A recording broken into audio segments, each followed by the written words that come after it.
I have a best friend. We hang out often, almost always at her house, and we talk about a variety of things, from how school is going to our favorite fall activities. We particularly love talking about literature. We like reading the works of Bronte, Shakespeare, Burnett. We suggest our favorite books to each other. We deep dive into poetry. It's so fun. We understand each other in ways that others don't. And I've learned a lot from my discussions with her.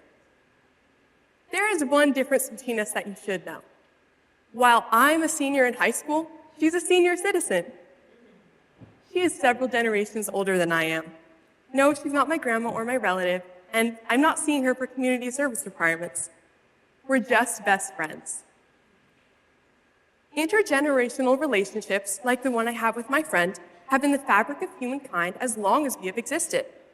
From the filial piety of ancient China to the griots of West Africa, interactions between the old and young have been fundamental in passing on wisdom. Our memories come from stories.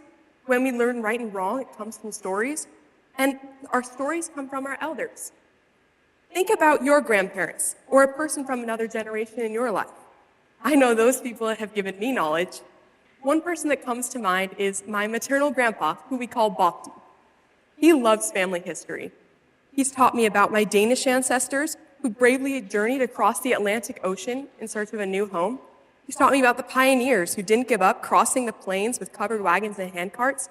And he's taught me about a spunky family of sisters that grew up during the Great Depression. Not only have I learned geography and history, but I've learned the importance of values like bravery, hard work, and laughter.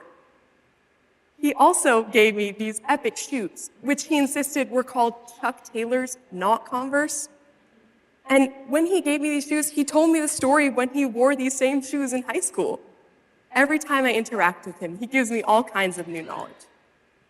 Now think about today's world. If you said the word education to anybody my age, what would they think of? Probably a brick building, test scores, grades. Young people have become accustomed to standardized learning. Now, this organized structure does lead to new knowledge and skills, but many students think of learning as a transaction, not an interaction. They don't realize that interesting ideas can be easily accessible outside of the classroom too. True learning can come naturally from intergenerational relationships. If you talk to someone born 50 years before you, you're guaranteed to learn something new. These exchanges of knowledge are deeper and more soul-filling. This intergenerational learning is driven by passion and interest and yields authentic intellectual growth. We don't just listen, we engage. We seek out connections and we maintain them. Intergenerational learning isn't measured by a test. It's something you live. In this unprecedented moment in history, there are many new types of learning tools. One of these is the large language model, also known as generative AI. With artificial intelligence, information from any source can be accessed and synthesized with a mere phrase anytime we want it.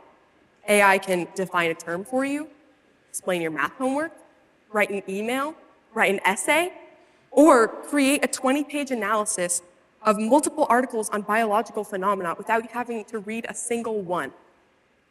In a recent article by Sean Cho A, he says, "What AI can't do is feel the shape of silence after someone says something so honest, we forget we're here to learn. What it can't do is pause mid-sentence because it remembered the smell of its father's old chair.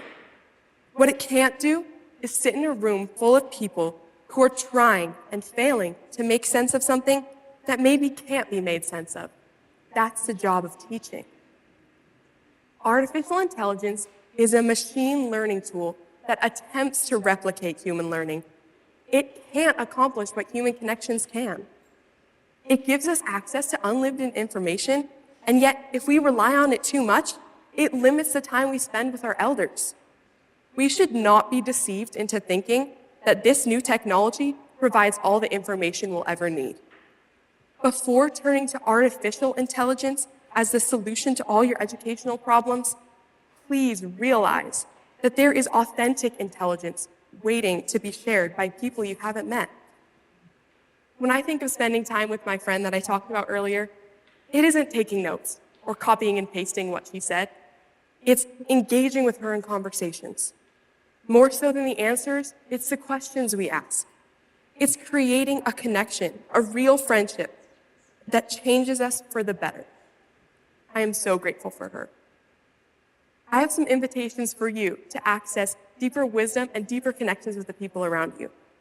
Deliver a holiday treat to that old neighbor and ask them about themselves. Call your grandparents and come to them with interest and time. And next time you're waiting in line, don't look down, look up and find someone to connect with.